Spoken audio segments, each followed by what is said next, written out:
here with a very special guest. This woman right here is an R&B songstress. She just released Ascension D'Luxe. You can hear it now on all streaming platforms. And such a pleasure to have this artist here with me right now. King Sis, how you doing? Yeah, I'm great. Thank you. Thank you. Great introduction. So great to meet you as well. So glad we're able to get this interview. As I just mentioned to you, just recently released Ascension D'Luxe back on April 30th of 2024. Let's talk about the brand new album. Yeah, I'm like so happy about it because I'm still a new artist, so it is a reintroduction for me. You mentioned my first album, Ascension, 3 years ago, and a lot of people, still hadn't heard it. It still hasn't made its way to all the places that I'd like for it to make its way to. But I'm so proud of that project. So I wanted to reintroduce it with new sounds, with some new music, remixes, and yeah, and just a new energy. April 30th, 2021, about 3 years ago, if I got the dates right, you released Ascension. April 30th, 2024, you released Ascension D'Luxe. Is there anything with the date that has any, symbolize or symbol to it? And just what got you into the feeling of, okay, I got Ascension, I'm gonna have a Ascension D'Luxe album, add a couple of songs to it. Mhm. So I'm glad you asked me that because no one's ever asked me like if there was significance to the date. There actually isn't significance to the date itself. There was significance for me for the 3 year anniversary. I guess if people have been following me for a minute, they may know that I'm very into like number symbolism and meaning. If you look on the cover of Ascension, I always and on the deluxe as well, I always have the three dots in that, or not the three dots, but the 10 dots. So it's one, two, three, and four. And one, two, three, four is the numbers of Ascension. And yeah, I don't know. 430 just happened to be the date that we released the album initially in 2021. And I wanted to make sure it was on that same exact day, but exactly 3 years later. 3 years was very important to me. I think it also was important for me to add exactly seven more songs. So the initial album had 11, and that was very intentional as well. The numbers 1 1 is like also symbolic of new beginnings. And so I thought it was great to like not leave it ending there, but to have and give it its own new beginning. And so this is a new beginning for the album. We did exactly seven. Seven is the number of completion. And so ending it there with seven more was very important to me. Numbers are important to me. Now, in regards to this new album that you've just released, what is it that you're envisioning, hoping, or expecting from this album that you just released? I really hope that old songs from the initial album are appreciated in a way that, first off, appreciated by me in a way that I did not appreciate them at first. I really just made music, and I had a story to tell and I was ready to release it. And I think that I didn't know what it would do for me in my career, especially some of the most popular songs that I have are on that album.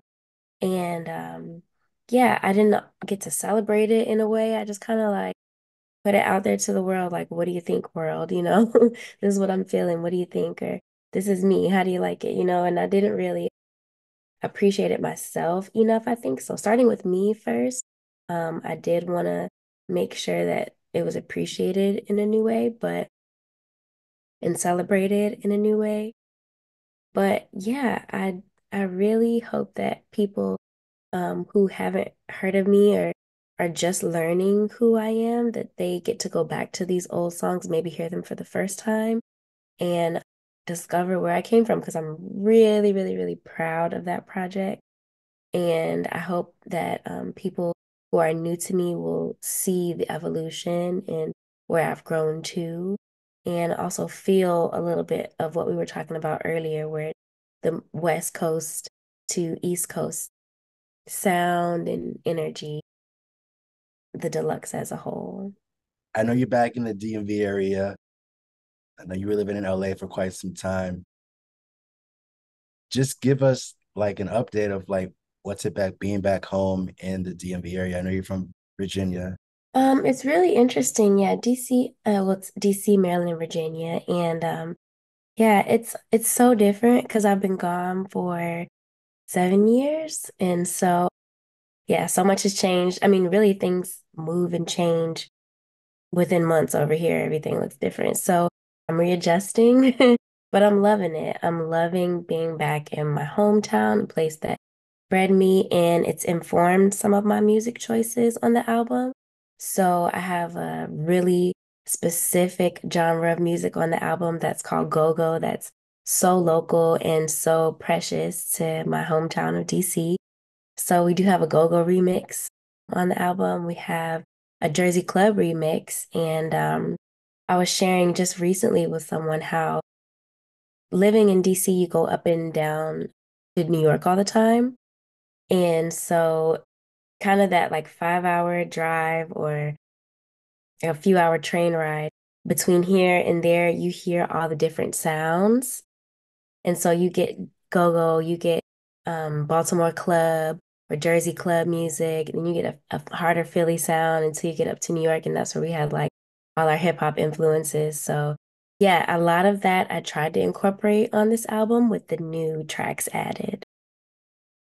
You've mentioned the differences, the comparisons from the DMV to LA. Being that you were in LA and moved to LA from the DMV area, what can you say has been the most successful part about it? And I know a lot of artists move to LA to pursue a music career.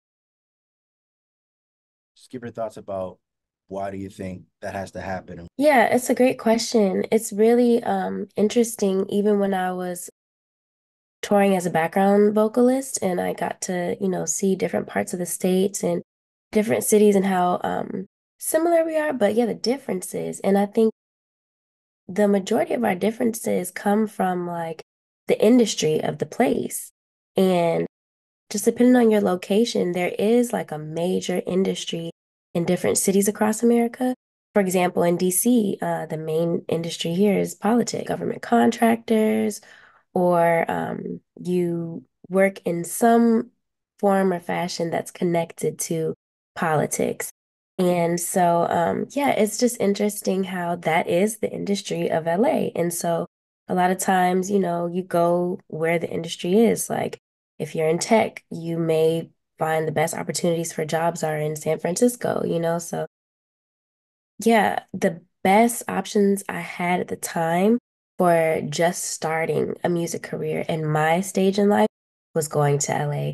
In DC, there is a music scene, like I mentioned, there's a big go-go music scene, but the industry is very different here versus in a major entertainment hub like in LA.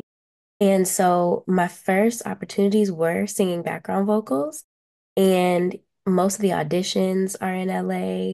Usually, when you go on tour, the tour starts in LA and it moves from LA across the states, or it goes from LA to that side of the world, like in Asia, and it's just easier to fly from LA to there.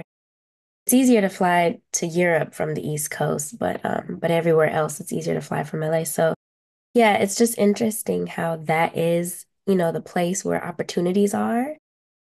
And it's yeah, everything comes with its pros and cons. So it's for better or for worse that you sometimes do have to move there in order to get your career going. But you do meet wonderful people that are like connected really well and that want to help and want to see you succeed. Or also you meet other creatives, like-minded and have similar goals or have just been established for longer than you have there. Great musicians, great producers. I met so many incredible creatives there that started to build my own team and my own network. So Yeah, it's in some ways it's a necessary evil and not for everyone, you know. Some people are able to build in their hometown a little easier than I was, but yeah, it was a great building block for me for sure. Of course, you know, when you're in DC, you got to go to the museums. Like that's number one. All the Smithsonian's, they're free. And walking along the mall, you can kind of catch all of them. You can never do it all in one day, but yeah, you can kind of like stop in and out of a lot of museums on the mall in DC. And then you gotta have a good shrimp and grits. I'm trying to think the best place. Oh, I love Busboys and Poets. That's a great restaurant here that's got a couple locations that's based on Langston Hughes, I believe, in his poetry. There was another one, Eatonville. I don't know if that's still open, but based on Zora Neale Hurston. And then definitely hanging out around U Street and 14th Street is where you're going to hear lounges. You can get go-go in certain go-go clubs right around that area. And even just the history of it, like down on U Street was where a lot of jazz was kind of like given life there. And so, yeah, I don't know if Bohemian Caverns is still open, but that was a cool jazz spot. Yeah, I would take you to all the music places. Marvin's, that was on U Street, that used to be where it was kind of inspired by Marvin Gaye. And so they did a lot of live shows there as well. Great shrimp and grits there. But yeah, I'd go to some of the more like loungy places to hear some live music. In regards to the move back to the DMV, was it just based off of just LA being a certain way, family, or you just figured, I can be in the DMV doing what I gotta do. I don't have to be in LA. Yeah, a little of both. Yeah, all of my family and friends are here. Everybody that I grew up with, of course.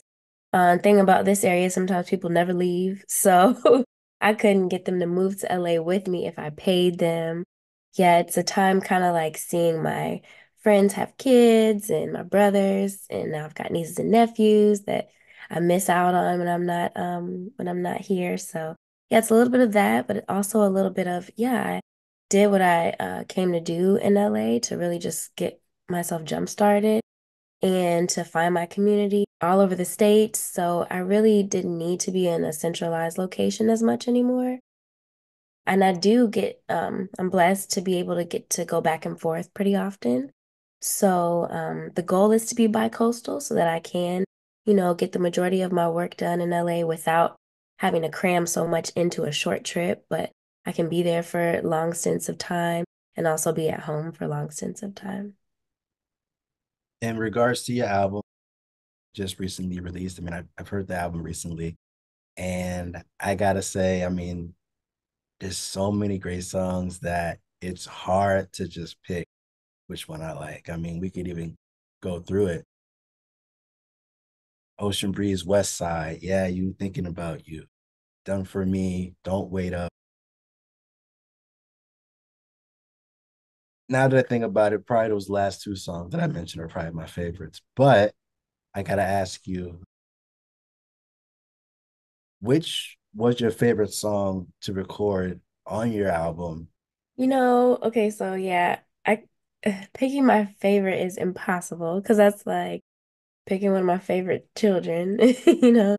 But I think let's see, what can I say?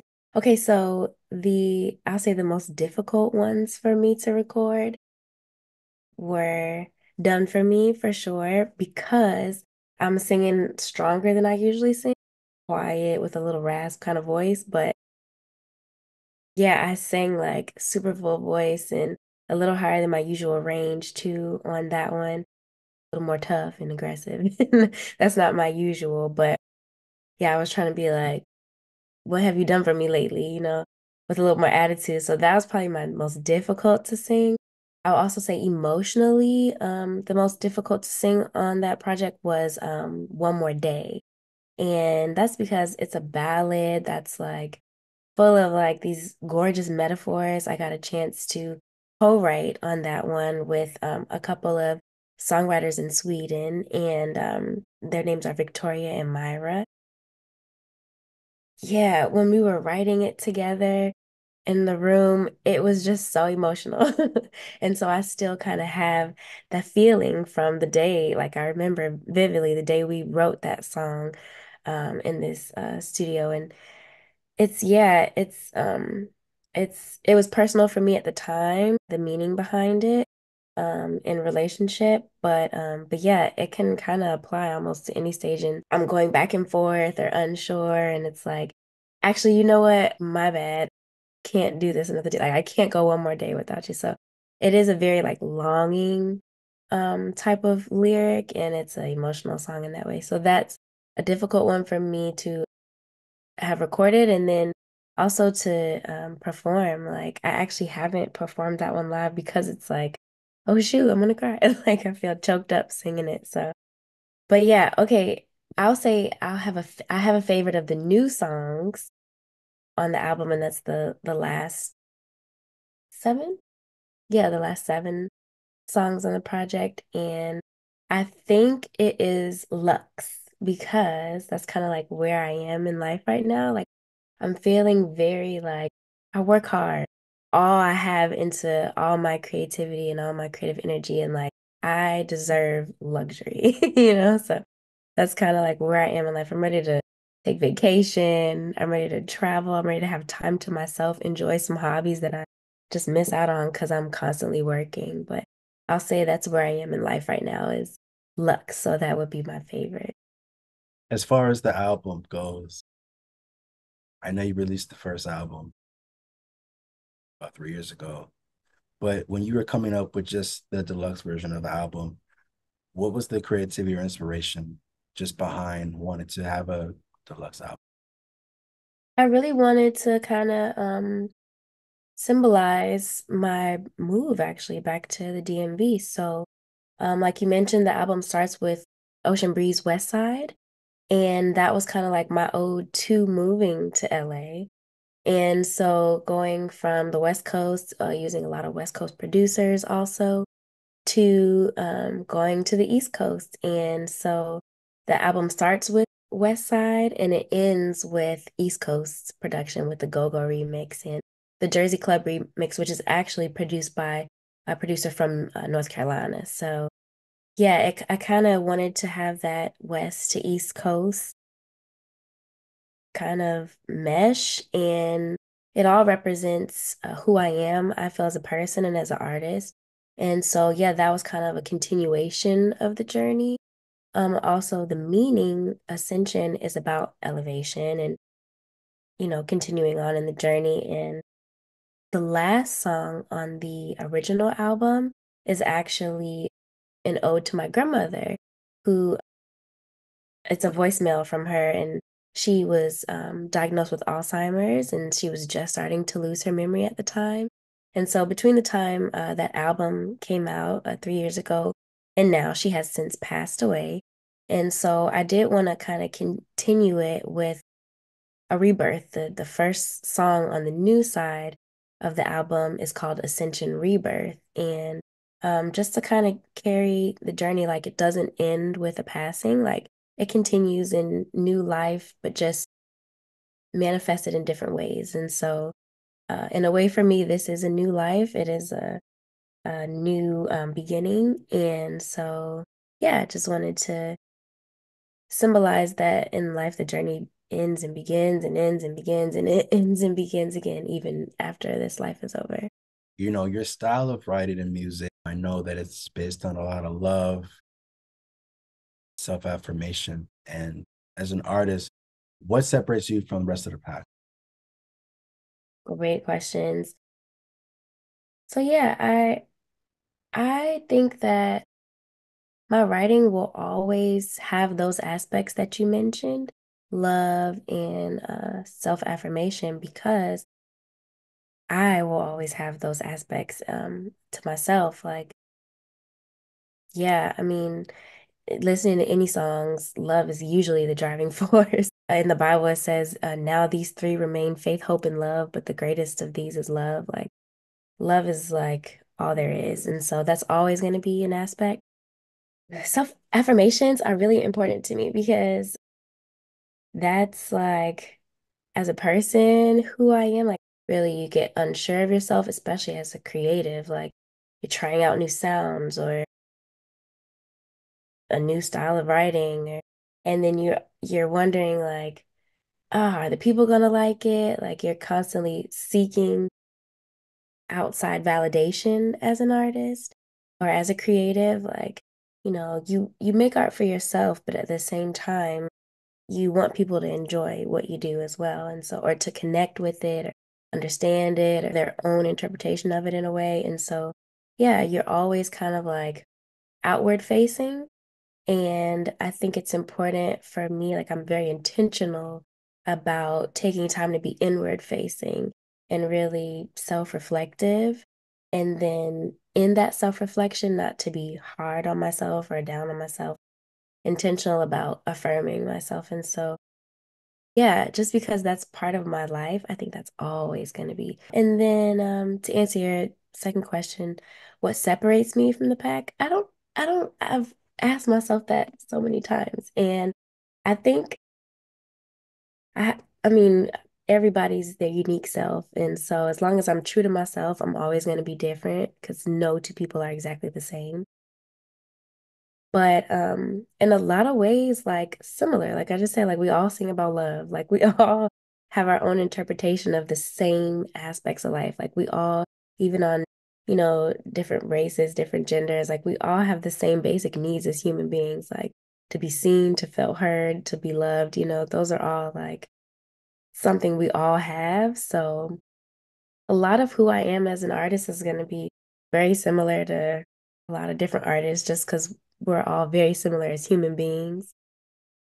But yeah, I think I just like to bring a realness to it. I don't really talk too much about like things I don't have or don't do, or I'm not too,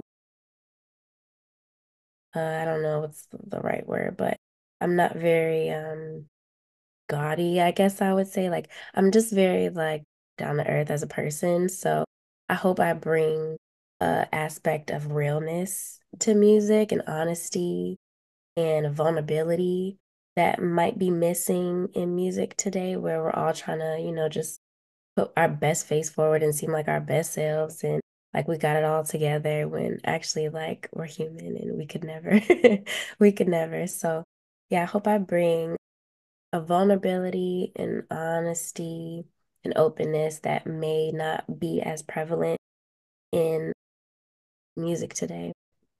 From the very beginning of your career in music, you grew up with a musical family, played the piano at the age of 8, being involved with your grandfather's church. Just what is it about music that's got you to the point that you're at in your career? And what can you say that you enjoy about music?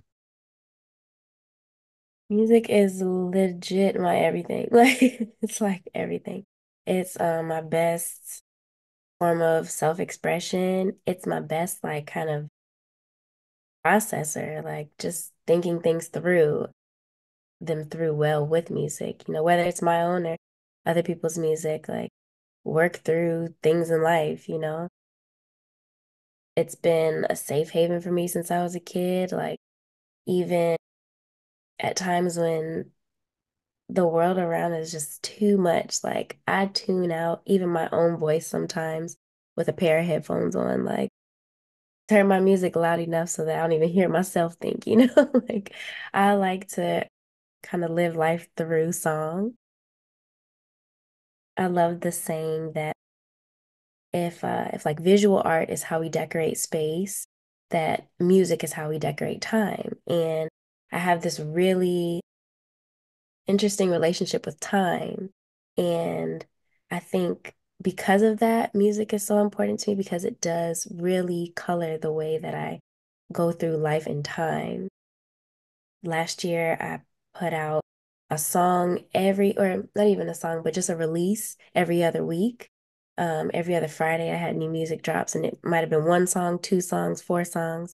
But all summer long, I did that last year, and I called it the Time Series because each song or each mini project was based on my relationship with time. And And yeah, and I pretty much use music in that way to just kind of like move through the times in my life, the different eras. We all have different eras in life. And, at this stage, you may be in this era. While you're at this job for this amount of time, you're in that era of your life. Now, in regards to just music, you've been doing music for quite some time, and I'm sure you probably got a ton of experiences in your musical career, some that are memorable. But I gotta ask you, what was it like being on Showtime at the Apollo, winning amateur night? Of course, you probably know how the crowd is. Crazy. But it was at one hand, it was like the thing that told me like, oh yeah, like this is what I want to do for the rest of my life. That experience gave me that, but then also it gave me like guts. Like it gave me this like bravery that I might not have had before doing it. Like you mentioned, I grew up in a church, and so I always sang in a church. And where in church, people can be a little bit, judgmental of how you're singing. Like they can be very like, that ain't it. But for the most part, people are very encouraging. Like people are telling you you're doing great, and take your time, baby. And you're very much accepted almost no matter what you sound like in a black church. But yeah, hitting that Apollo stage, it was like, no, if you hit a rock note, we will boo you. And so a lot of times, like in New York, that's just what people would do for fun. Like, oh, I got nothing else to do on a Thursday night. I'll go to the Apollo and see who we can boo tonight. It's a form of entertainment for them to boo somebody. So they're waiting, like they're anticipating the boo. Yet I had to put my big girl panties on and be like, y'all will not boo me tonight. I had to show and prove on that stage. And I think that's it's a tough thing, but it's really necessary for your career as a performer. Like you're not always gonna have a good night, but you gotta know how to like rectify and pick it up when you fall. And yeah, so winning that was very affirming to me. It kind of let me know, like, yeah, this is what you were made for. If not, all that you were made for, one aspect of why you're here. And so, yeah, it was a huge turning point in my life and career for sure. The show must go on. Like, so much happens that is unpredictable, whether it's, on that Apollo stage, a little something tickle came in my throat while I'm singing. How do I fix this? I can't quite hit that note tonight. How do I still make them love the performance? Yeah, it's like in a way a small example of just like how we have to be in life. Like sometimes you do have to show and prove, and you do have to keep showing up no matter what happens. And so, not everything always goes the way you expect or the way you hope for, but you absolutely have to keep showing up, especially in entertainment. You're gonna have a lot of closed doors, a lot of no's, a lot of boos before you actually find the right ones. And really does only take one yes to continue on your path. So yeah, it's just about being resilient and having that, you know, go get it kind of attitude. Now, knowing that you've come this far in your career, is there anything that you wish you would have known when you first started out in your career? Mm, um, you know what? I will say I wish I was better at social media. I wish I would have gotten like really into it like much, much, much, much earlier in my career because I mean, even aside from music, like if I had gone, viral or at least, had some popularity off of any goofy thing you do on the internet, then that is a advertisement then for what you actually do, which is music, like for a lot of people, music is like the byproduct. And I see that on social media. And if I had learned to really get that bone, like to like it, because I don't even like it, but if I actually like learn to like it and then to like maneuver the algorithm or, find more interesting ways to promote myself on social media, I wish I would have done that. Like I really didn't use it as a tool before. Like it was literally just, oh, this thing we have in life, but not necessarily something that could work for me. And yeah, I wish I would have gotten into it sooner so that I could actually be comfortable with it later. I'm still just getting comfortable with it.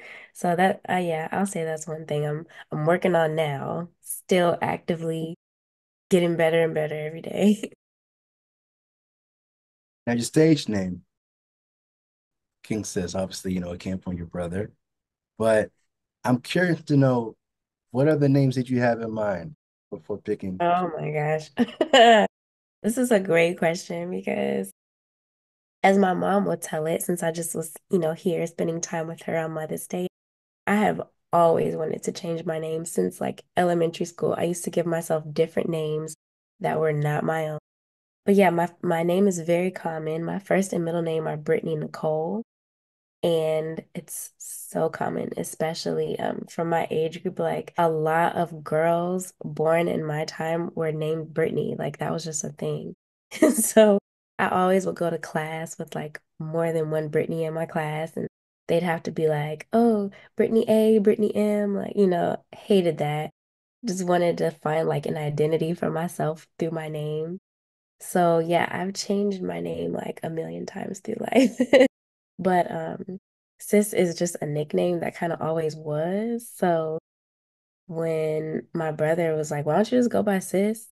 I was like, "Oh, like okay," because none of the other ones actually felt like me. I'll say the one that got the closest to being like my final name was Nico, Nico, because it's just the first four letters of my middle name, Nicole.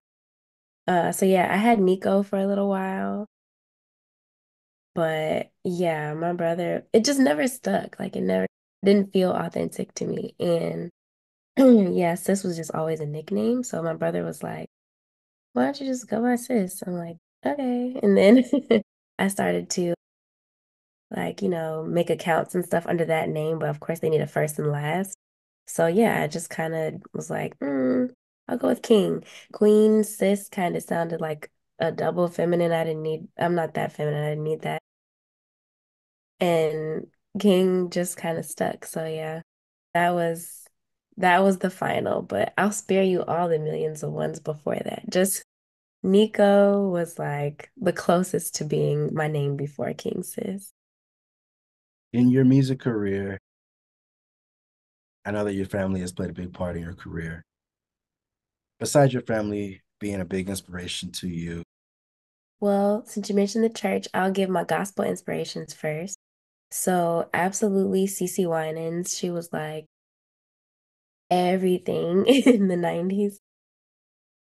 Yeah, CC Winans for sure is like a huge inspiration to me. And then I would say Lauryn Hill was a huge inspiration. She was like one of the only non-gospel artists that my parents would let me listen to. So Lauryn Hill, sometimes they let me listen to India.Arie because they're both very inspirational, still speaking highly of women and of people in general, especially Black people in general. So yeah, those three are probably my top inspirations. CC, Lauryn Hill, and then India.Arie, especially when it comes to songwriting, top inspirations. Then I would say when I, got older to discover music for myself, Beyonce, of course, huge inspiration just entertainment wise. I also love, love, love just different tones of voice. And so Toni Braxton was a huge inspiration because she has this like deeper tone of voice. And then I'll say for a third one as inspiration today, Janae Aiko.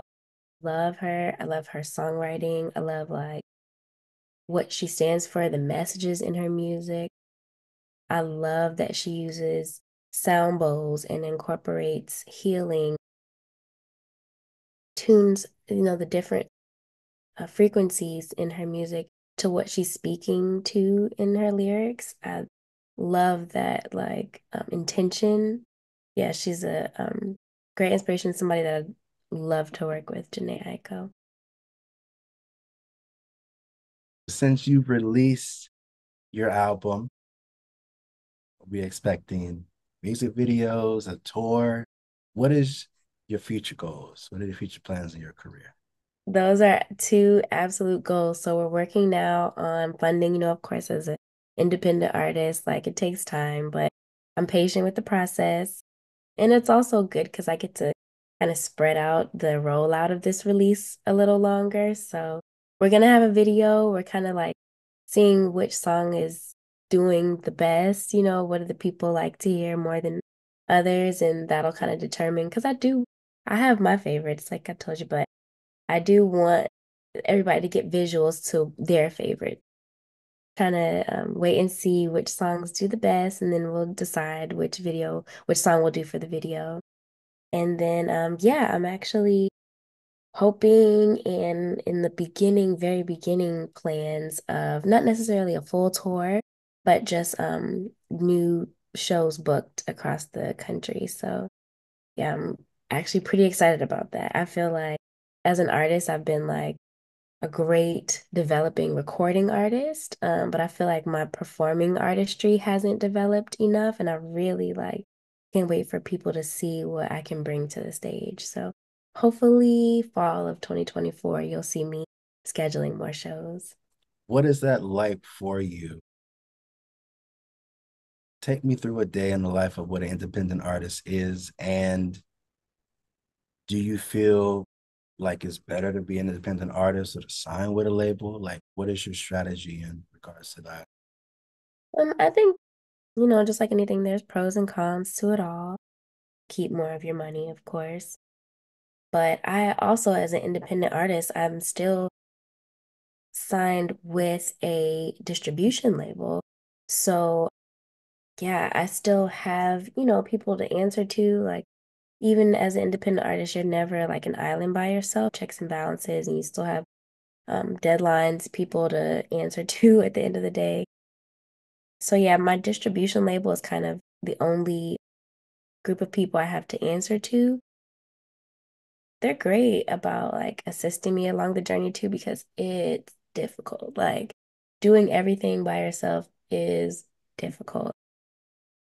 Yeah, I mean, you of course reap more of the reward because you are doing everything yourself. But yeah, when things go wrong, you're the only person to blame.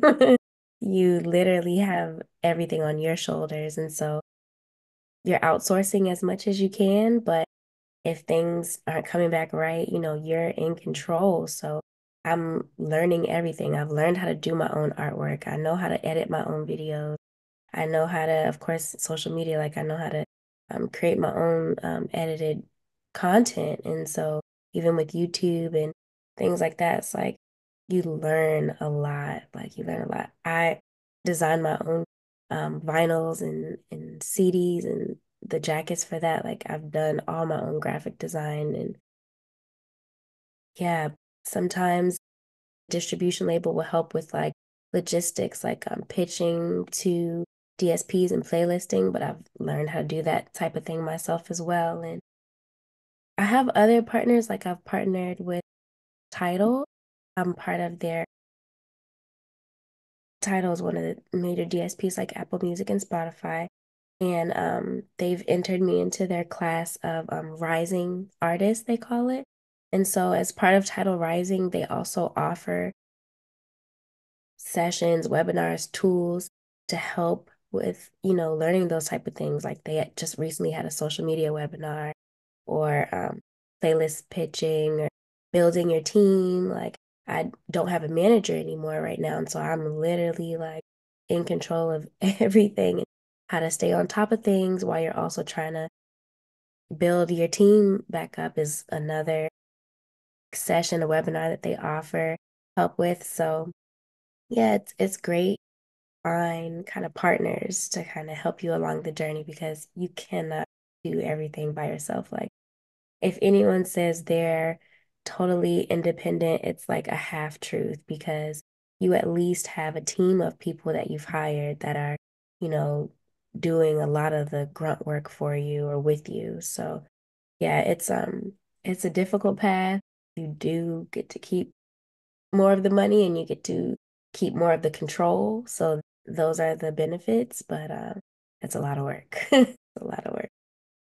Most all my songs are about exactly what I'm going through at that exact moment. So you can pretty much rest assured that like any lyrics you hear me say, it's what I'm feeling. Like a lot of songwriters, they're able to write about other people's experiences or, just kind of like throw me a topic and I can write about anything. I am not that girl. I write about what I'm feeling right now, That's kind of I don't know. That's just how I self-express in music is just my own situations. So yeah, relationships, like relationships. And whether they were like past relationships, because a lot of time I have inspiration to write based on what I'm going through at the moment and I'll write it down, but I won't come back to it to actually like flesh it out into a full-fledged song until a year later, month later, like at different times. So Now, in your career, you've have had tons of success so far, and I'm sure you're going to have continued success in your career. Advice would you give to anybody, whether they move from their hometown or just in continuing the process of growing and learning in your career? I would say to do your absolute best to stay true to yourself. There are a lot of things we have to do because they grow our career, they give us more exposure, but you can always determine how you do them.